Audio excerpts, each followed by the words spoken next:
Alors, mon frère, ma soeur, ce que toi tu crois que c'est passé, peut-être que ce n'est pas passé, ça se tait seulement pour refaire surface. Et bien aimé, le grand secret, c'est que l'ennemi se tait souvent. Il attend que tu commences un mariage. Amen. Pour se dévoiler.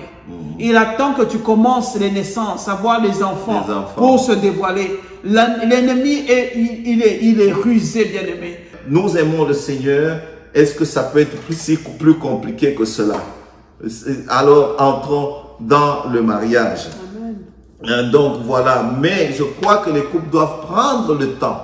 C'est très, très important de savoir que nous devons commencer ensemble.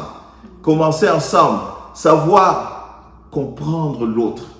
Tous les aspects humains de la personne qu'on épouse. Nous ne sommes pas spécialistes, mais vivant ensemble tous les jours, nous pouvons arriver à cela s'il y a l'intention de le faire. Persévère toujours. Tu peux croiser des difficultés dans la vie chrétienne. Mais tiens bon mon frère, il est le Dieu d'Israël. Alléluia.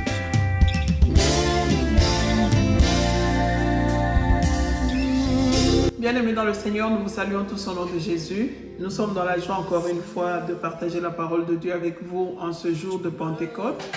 Un jour sacré, un jour anniversaire, comme moi je l'appelle l'anniversaire de l'Église, du corps de Christ.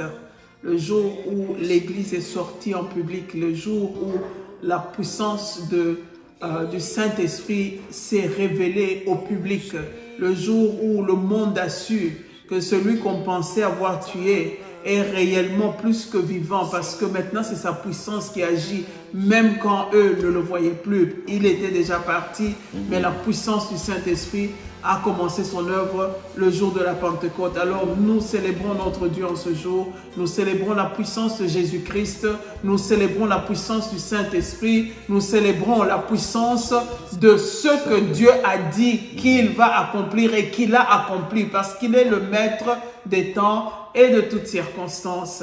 La puissance de la résurrection de Jésus, la puissance du Saint-Esprit est agissant en ce moment dans ta vie, dans ton couple, dans ta maison et dans toutes tes entreprises au nom de Jésus. Voilà pourquoi nous sommes dans la joie. Les enfants de Dieu gardent la joie. Les enfants de Dieu sont dans la paix malgré tous les tourments. Il y a une paix profonde qui s'installe en nous parce que Jésus-Christ est présent, parce que son esprit est présent. Alors que Dieu vous bénisse tous de nous suivre nombreux. Nous allons commencer notre émission de ce jour sans plus tarder. Je vais passer la parole au pasteur. Que Dieu vous bénisse. Quand j'ai cru en ta parole, les oppositions se sont multipliées. Bien-aimés, que la paix du Seigneur soit toujours dans vos maisons et la joie de notre Seigneur de savoir que nous sommes sauvés, des enfants de Dieu. Christ vit en nous. De savoir que cette paix, cette joie qu'il nous a donnée est en abondance en nous et qui fait notre force. La joie du Seigneur, c'est notre force de savoir qu'il nous a même donné son Esprit Saint qui est en nous et avec nous afin de nous assister dans tout ce que nous faisons. Une joie de savoir, bien aimé, qu'il nous a donné sa parole. Et quand nous la lisons, elle nous instruit, elle nous rend sages, elle réjouit nos cœurs. Et la joie de savoir que nous pouvons aller vers lui et prier, bien-aimé. La joie des supplications. Jusqu'ici, vous n'avez encore rien demandé. La Bible nous dit, demandez et vous recevrez afin que votre joie soit parfaite. Quand nous prions, soyons aussi spécifiques. Nous ne faisons pas toujours des prières du genre général. Béni, béni, béni. Quand Dieu commence à répondre aux prières que nous lui avons adressées, la joie est en nous.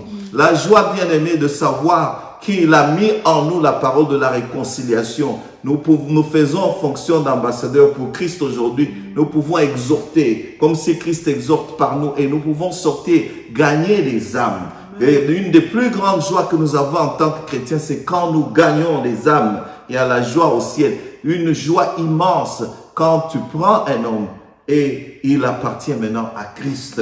Une joie bien-aimée. La joie aussi finalement de savoir que nous serons dans la joie éternelle un jour. Il reviendra et il est allé nous préparer une place afin que là où il est, que nous y soyons. cela doit nous garder dans la joie malgré les problèmes que nous connaissons en ce moment. Certains ont perdu le travail, certains ont perdu des salaires, certains sont dans des difficultés, mais nous soyons toujours dans la joie de savoir que notre Dieu est avec nous. Alors aujourd'hui, c'était juste pour nous encourager. Aujourd'hui, nous commençons un nouveau sujet, toujours dans le cadre du mariage, parce que cette émission est à propos du mariage, la trajectoire du mariage. La trajectoire, mais nous pouvons intituler cela « Commencer ensemble », cheminer ensemble pour terminer ensemble.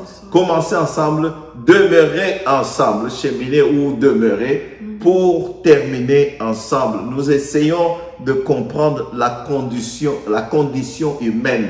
Si tous les couples au début ou même avant d'entrer dans le mariage, si tous les couples font un effort pour prendre ces enseignements, les conseils avant le mariage, il y a une chose que nous devons faire, que vous devez faire en tant que couple, c'est prendre le temps de s'étudier, de se comprendre. Je sais qu'au début, souvent ce qui arrive, c'est que je l'aime, elle m'aime, nous aimons le Seigneur. Est-ce que ça peut être plus compliqué que cela? Alors, entrons dans le mariage. Donc voilà, mais je crois que les couples doivent prendre le temps. C'est très très important de savoir que nous devons commencer ensemble. Commencer ensemble, savoir comprendre l'autre, tous les aspects humains de la personne qu'on épouse. Nous ne sommes pas spécialistes, mais vivant ensemble tous les jours, nous pouvons arriver à cela s'il y a l'intention de le faire. Non pas seulement entrer. Savoir par exemple que le mariage est un combat spirituel, qu'il y a des réalités que nous devons connaître sur l'autre. Je ne dis pas aller chercher la vie arrière, mais ce que j'essaie de dire, ça va je vais donner ça à 3 niveaux. Au premier niveau, commencer ensemble. C'est-à-dire, la première des choses que nous devons faire, c'est essayer de voir le cœur de l'autre. C'est vrai, on ne peut pas voir le cœur. Mais quand nous lisons la Bible, nous voyons que l'homme est constitué en grande partie de son cœur. La Bible commence à nous parler du cœur. Garde ton cœur plus que quoi que ce soit dans ce monde. De lui découlent les sources de la vie. Et de l'abondance du cœur, la bouche parle. C'est du cœur qui a le désir d'adorer Dieu, le désir d'avoir la présence de Dieu. En fait, ce que la Bible essaie de nous dire ici, c'est nous montrer qui nous sommes.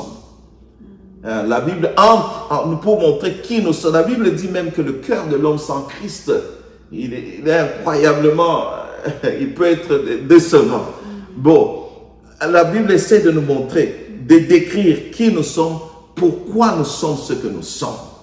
C'est là le domaine du cœur, là-dedans, dans l'homme. C'est pourquoi la Bible insiste que l'homme puisse bien garder son cœur. Et ça, c'est la première partie. Malheureusement, pas malheureusement, je vais dire que les couples doivent comprendre que cela ne s'arrête pas là-bas. Cela ne s'arrête pas là-bas. Il y a un deuxième aspect que nous devons essayer de comprendre, c'est ce cœur est enveloppé dans un corps. Alors, l'erreur que nous commettons, c'est essayer de séparer les deux. Ils sont, je dirais, inséparables. Le cœur est dans un corps déchu, un corps qui va, par exemple, grandir. L'âge, la dépression, la ménopause et toutes ces choses qui arrivent en nous affectent quelque part le cœur. Prenons une maman américaine, par exemple, parce que pour nous ici en Amérique, elle est seule.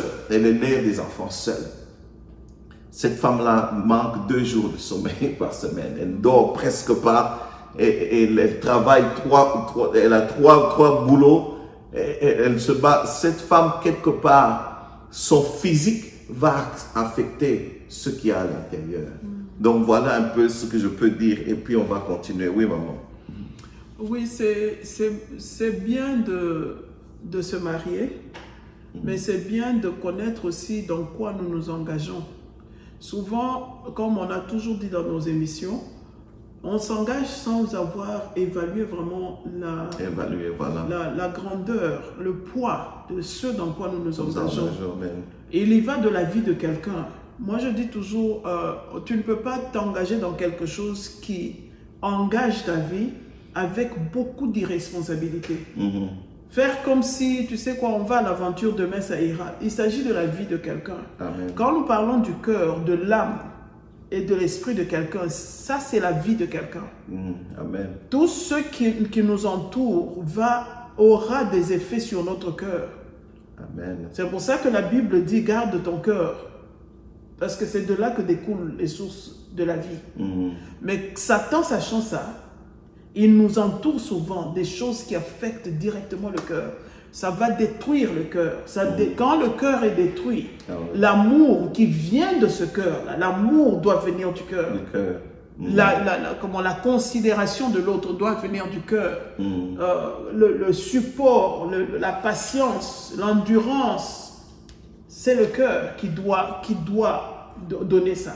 Mais quand ce cœur-là est déjà affecté avec tout ce qu'il y a comme négativité, tout ce qu'il y a comme mauvaise influence autour de la personne, ce cœur-là ne peut plus produire ce pourquoi il a été créé. Ne peut plus donner à notre corps une bonne existence. Ce cœur va fléchir, ce cœur va lâcher. Alors c'est ce que moi je peux ajouter sur... Alors quand on dit que commencer un mariage, continuer ensemble pour terminer ensemble, c'est exactement comme commencer une vie. Tu es né. On va te donner plusieurs raisons, mais on n'a pas décidé de naître. Tu es né, tu t'es retrouvé déjà sur terre. Voilà. Ce que tu as à faire, c'est quoi? Continuer à vivre et achever ta mission sur cette terre. Tu es marié. On va te donner n'importe quelle raison. Je ne savais pas, mais tu es déjà dedans. Tu es déjà dedans. Voilà. Alors, tu as commencé quelque chose, continue en arrangeant, en ajoutant ce qui manque, en travaillant. Quelqu'un, quand il grandit, quand le corps humain est né, il est bébé, il commence à grandir, il y a des choses qui se présentent devant la personne. Il y a des choix que la personne prend, que la personne laisse tomber. Il y a des efforts qu'il doit fournir. Il y a beaucoup, il y a la tempête, il y a tout. Mais l'être humain continue à grandir. Le mariage doit continuer à grandir malgré les tempêtes, malgré tout ce qui arrive. C'est à nous de décider de quel côté du mariage nous sommes. Si nous avons décidé d'être du côté de Satan, le côté de Satan là, il est vraiment amer. Parce qu'il n'a pas aimé le mariage. Il est venu dès que Adam a trouvé sa femme. Il est venu se pointer pour détruire le mariage. Alors il agit de la même façon jusqu'aujourd'hui. Alors comme toi tu t'engages dans le mariage, tu dois choisir de quel côté tu es. Si tu es du côté de l'amour, ça veut dire que tu es du côté de Dieu, eh ben tu vas marcher comme Dieu veut pour que les choses marchent, pour que vous restiez ensemble, pour achever ensemble. C'est ce que moi je peux déjà être. Amen. Rester, comme maman dit, du côté de Dieu, cela veut dire que la première partie du mariage, la grande partie au début, c'est la partie fondation, nous pouvons dire. L'homme et la femme doivent à ce niveau chercher à comprendre le cœur, à comprendre l'autre, parce que comme je l'ai dit, la Bible décrit le cœur comme l'endroit qui montre qui nous sommes, en fait, qui nous sommes, la personnalité, là-dedans. Pourquoi nous faisons ce que nous faisons, pourquoi telle personne est de cette manière. Et cela nous donne une opportunité de commencer à aimer l'autre à ce niveau-là, pour essayer de le relever. Comme je dis toujours, que l'homme, par exemple, vient prendre la femme de là où elle est pour l'amener là où elle est. Tu ne vas pas parce qu'elle est parfaite. Jésus n'est pas mort pour nous parce que nous étions parfaits. Il est mort pour nous rendre parfaits. Nous venons au mariage avec cet esprit-là d'humilité et de sacrifice pour le bien-être de l'autre. Alors on va faire un effort au début. La première partie, comme je dis, à commencer ensemble. La plus grande partie, c'est comprendre l'homme. Alors j'ai dit le cœur qui est enveloppé dans un corps, comprendre après le cœur, comprendre ce qu'il y a autour, comprendre ce qu'est la femme, par exemple, physiologiquement, qui peut affecter le cœur. C'est que comprendre, j'ai cité même l'âge nous affecte d'une certaine manière. le physique affecte le cœur. Et ça ne s'arrête pas là. Il y a un autre cadre que je vais ajouter, le cadre social, qui affecte et influence la personne, qui ne détermine pas nécessairement ce que nous deviendrons. Mais le cadre social, le cadre d'apprentissage, comme on le dit, nous affecte aussi d'une certaine manière. Les gens ont grandi dans des maisons différentes, où il y a eu la violence, où il y a eu des viols, où il y a eu des rancunes, il y a eu beaucoup d'abus, où il y a eu l'ivrognerie. Et ça a affecté. Étant enfant, on grandit avec ça. On entre au mariage, on est affecté d'une certaine manière. Alors, ignorer cela, ce serait une grave erreur dans le mariage. En essayant de comprendre, je donne un exemple. Une femme qui a subi le viol pendant son enfance, d'une certaine manière, naviguer autour de sa sexualité, ça sera compliqué. Il ne suffira pas seulement pour l'homme d'évoquer 1 Corinthiens 7 que le corps de la femme est... Non. Il y aura des difficultés à ce niveau-là, même du côté de l'homme. Alors, le devoir des couples, c'est de connaître ces réalités-là, ces dimensions de la vie, pour essayer tu as utilisé un beau mot au début, pas étudier, ça reviendra, pour essayer de comprendre l'autre, et que cela devienne une opportunité d'aider la personne. Amen. Oui, maman. Oui, c'est très important. Comme je dis très bien, nous prenons la vie à la légère par moments, c'est ce que moi je trouve. Nous prenons vraiment notre propre vie à la légère et nous ne considérons pas la vie de l'autre. Nous pensons que la vie, c'est comme un jeu. Mais une petite erreur peut emmener quelqu'un dans la tombe. Dans la tombe, voilà. Quand nous parlons de ce qui se passe au niveau social, dans la vie de la personne, regarde comment un enfant qui a vu des viols, qui a vécu des viols, est affecté pour le restant de sa vie. Quand l'enfant a vu ça va plus loin.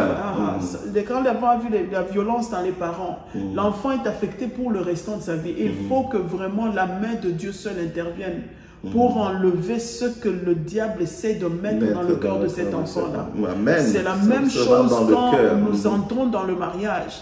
Quand papa dit que nous devons vraiment évaluer, regarder ce que la vie de l'autre représente, essayer de sonder les esprits, c'est pour avoir la paix nous-mêmes et donner à la personne avec qui nous nous engageons dans le mariage la paix. Parce que cette personne qui a connu tant de problèmes, c'est déjà dans la personne. Alors, quand la personne s'engage dans le mariage, la seule chose qui peut effacer ça, c'est la présence de Dieu au travers de l'amour. L'amour couvre une multitude de mal, multitude de péchés, multitude de blessures, tout. L'amour peut combler, l'amour peut essuyer les larmes, l'amour peut enlever tout ce qui était comme condamnation de la part de Satan. Amen. Mais quand nous ne prenons pas le temps, comme papa l'a bien dit, nous c'est seulement l'acte sexuel, nous c'est seulement la vie ensemble. C'est le corps de la femme m'appartient, le corps de l'homme m'appartient. Si on se limite seulement à ce niveau-là, comme j'aime bien entendre quand les mamans disent, il y a des mamans, je dis bien des mamans, qui s'entreconseillent disant « Oh, l'homme donne-lui seulement le sexe, c'est fini. » Il n'y a pas que le sexe et la nourriture. Il y a un être humain qui a le corps d'un être humain, qui a un cœur et le sang qui circule dans ses veines, qui a tous les droits et tous les devoirs possibles. Donc toi, il a des droits envers toi, il a des devoirs envers toi, elle a des droits, elle a des devoirs envers toi. Si nous pouvons raisonner à ce niveau-là, nous allons beaucoup nous aider pour notre propre paix. Parce que je ne peux pas continuer à s'aimer le trouble dans la vie de mon mari. Quand lui, il est dans les troubles, c'est des troubles que je me suis créé moi-même. Parce que nous sommes appelés à être un. Les deux là, il n'y a pas de séparation au milieu. Vous devenez un. Amen. Alors quand nous sommes un et que moi je suis à la base de tous les troubles dans la vie de mon mari, ça veut dire que je me crée moi-même des troubles. Alors ça sert à rien que j'aille me plaindre chez Dieu. J'aime bien le pasteur là qui avait dit à la femme qui venait se plaindre tout le temps, nous allons prier maman, tu t'es trop plainte de ta maison, de ton mari, nous allons prier. Mais avant de commencer à prier, raisonne bien, est-ce que tu n'es pas le problème dans ton foyer? Parce que nous on va chasser le démon qui tourmente dans ton foyer. Si c'est toi le démon, c'est toi qui vas sortir de la maison. C'est une façon simple de présenter la chose. On condamne, on pointe du doigt. C'est l'autre, c'est l'autre. Nous, on a toujours raison. Nous, on fait bien. Nous, on a grandi dans des bonnes familles. Dans nos familles, il n'y avait rien. C'est l'autre famille qui a des problèmes. C'est l'autre. On pointe toujours du doigt. Amen. Mais bien aimé, si nous posons pour regarder, comme papa l'a dit au début, il a bien dit, nous ne sommes pas parfaits. Si on était parfait, Jésus-Christ n'allait pas quitter le ciel pour venir sur la terre. Il n'y a personne qui est parfait sur cette terre. Chaque personne a une tache noire qu'elle cache très bien, qu'elle ne veut pas que les autres dévoilent. Mais Jésus sonde les cœurs et les reins. Amen. Lui qui sonde les cœurs et les reins nous parle aujourd'hui. Il nous dit, au lieu de regarder, de te justifier toi-même, te rendre juste, prends le temps de regarder au fond de l'autre et essayer d'aider l'autre à remonter la pente. Comme toi, tu trouves que c'est l'autre qui n'est pas bon. Essaye d'amener cet autre-là à devenir bon. Parce que la vie dans laquelle vous vous êtes engagé, quand on la commence, on l'achève. C'est ce que le titre d'aujourd'hui veut dire. Commencer ensemble, cheminer ensemble et terminer ensemble. C'est pour la vie. C'est pour la vie, ouais. Oui, parce que quand vous examinez l'autre, vous regardez, vous constatez qu'il y a par exemple une crainte irrationnelle, une rage incontrôlable. Vous voyez des choses comme ça. Il y a lieu de s'arrêter et d'essayer de comprendre. En fait, ce que j'essaie de dire, c'est que chacun de nous a un contexte social. Et ce contexte social, d'une certaine manière, nous a déjà affecté. Maman l'a si bien dit. Vous voyez quelqu'un il y a des années, nous avons tendance à dire, oh, ça n'a pas encore changé, en même temps c'est une histoire d'il y a longtemps. Non, vous ne comprenez pas que ça affecte et ça reste dans l'homme et cela aura des effets sur son corps et des effets dans le cœur directement. Pour ne pas te couper la parole, c'est là qu'il faut intervenir en insistant sur les gens qui sortent les mauvaises paroles. Le social, là, quand nous parlons du social, faisons attention à ce que nous disons, à nos actes, comment nous considérons l'autre. Ça affecte le cœur de la personne. Et quand cette personne a grandi là où il y avait la violence, où il y avait le viol, là où il y avait tout genre de manigance satanique, ça ne fait qu'appuyer cette blessure-là et convaincre la personne de rester dans son cadre là où elle est, parce que il n'y a pas de l'aide, il n'y a pas d'espoir, il n'y a rien qui change la vie. Selon une personne qui est blessée, quand il rencontre un couteau qui vient encore pour la blesser, la réaction sera de mettre un mur. Parce qu'il n'y a personne qui va me défendre, il n'y a personne qui va s'occuper de moi. La vie continue, je suis déjà marié, mais je mets des garde-fous. Et ça, c'est très très dangereux, ce n'est pas bon. Et quand ce cœur se refroidit, donc ce sera difficile de le rallumer. Et vraiment, quand vous remarquez ces choses-là, il y a lieu de reconnaître les influences et d'aider la personne à redevenir, enfin. Et Dieu merci, ce que j'aime bien, ce que tu as souligné, c'est que l'amour, en fait, en résumé, je dirais, la grâce de Dieu nous aide à transcender toutes ces réalités-là et nous pouvons nous en sortir parce que par la grâce de Dieu, il a prévu, il a envoyé son Fils Jésus, son Esprit est en nous et nous pouvons, il nous assiste dans toutes nos entreprises et il procure en nous cet amour-là que nous pouvons donner à l'autre et libérer l'autre. Donc la grâce de Dieu fait en sorte que malgré ces réalités-là, nous pouvons sortir de là. Gloire soit rendue à notre Dieu. Donc voilà, il faut faire attention à ces choses. Que faire d'une manière pratique pour l'Église peut aider à ce niveau ici, les hommes de Dieu. Nous parlons souvent de la délivrance. Alors la fois prochaine, nous allons entrer en détail pour montrer qu'on commence ensemble, on chemine ensemble, on est ensemble, comme maman a dit, une vie, ça, on grandit pour terminer ensemble. Mais avant cela, en résumé, je dirais, voilà pourquoi nous donnons des enseignements sur la délivrance. Je sais qu'il y a des divergences quand on parle de la délivrance. Pour certains, Dieu nous a donné des dons spirituels. Quelqu'un s'amène, je prie pour lui, il est délivré. Mais moi, je pense qu'on devait aller en profondeur plus que cela. Parmi les enseignements, ce qui doit se donner, c'est évaluer toute la personne. C'est-à-dire la personne, à la lumière de la parole de Dieu, s'évalue à ces 3 niveaux-là. Pour essayer de commencer un bon mariage. Et l'un envers l'autre, vous vous évaluez aussi, ayant connu déjà d'abord la vérité soi-même. On s'évalue à tous ces niveaux. La Bible parle de tous ces 3 niveaux-là. La Bible en parle. Je crois que le processus des enseignements sur la délivrance nous aide à voir quels sont les liens de la chair à cause des portes que nous avons ouvertes des péchés, les liens de sang. Ouais, par exemple, à cause de tout ce que nous héritons, il y a de tout l'héritage ancestral qui peut avoir de l'effet sur nous, parlant du cadre social.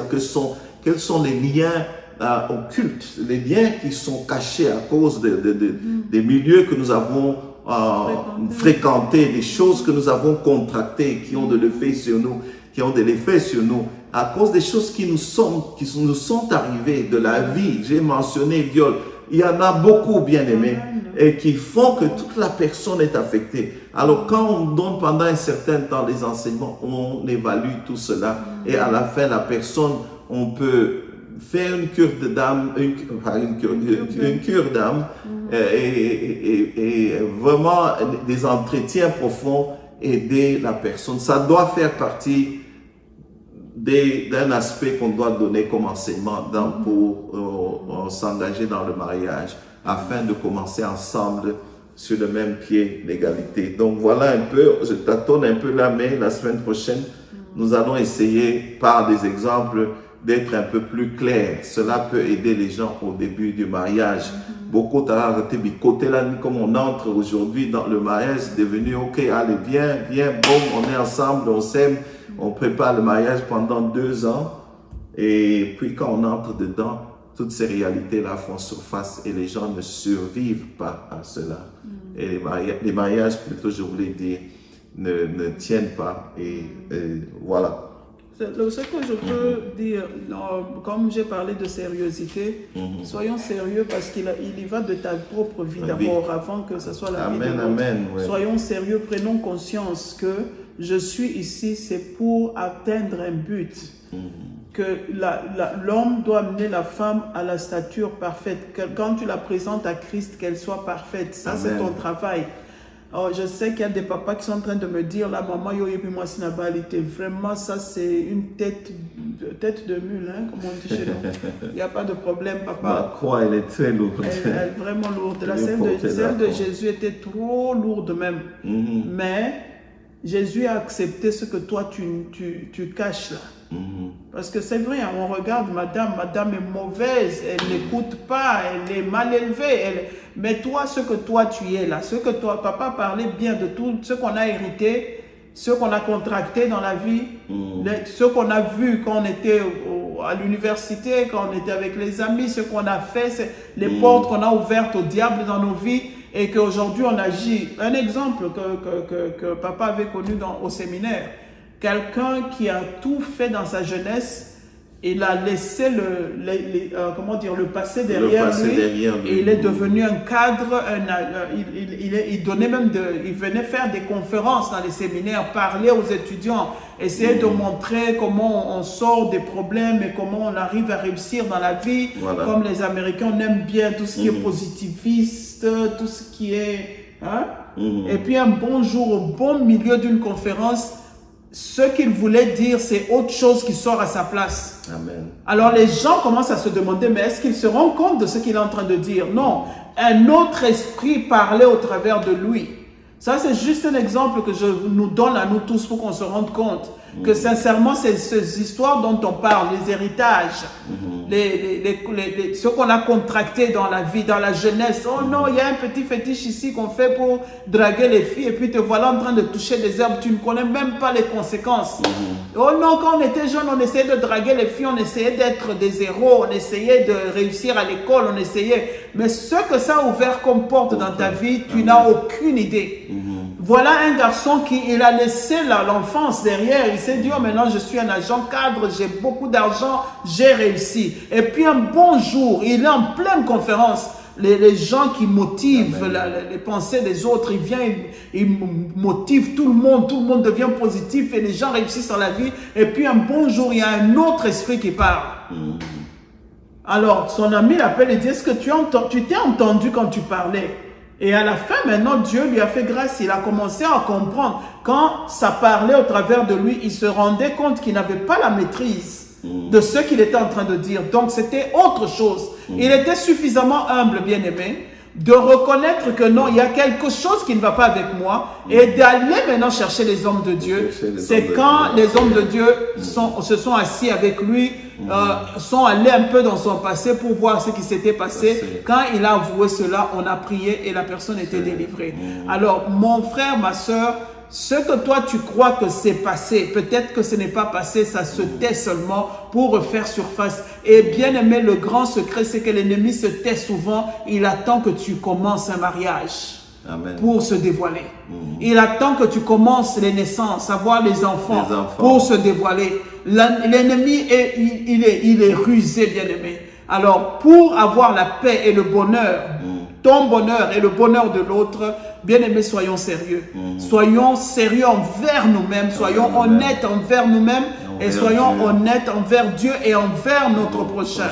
Amen. On nous a dit, aimez-vous les uns les autres. Si tu aimes ton prochain, tu vas l'aimer au point à l'aider à sortir de ses problèmes. Son bien. Alléluia. Que Dieu nous bénisse tous en tout cas. Que Dieu nous bénisse. Cela, bien aimé, est très, très, très important.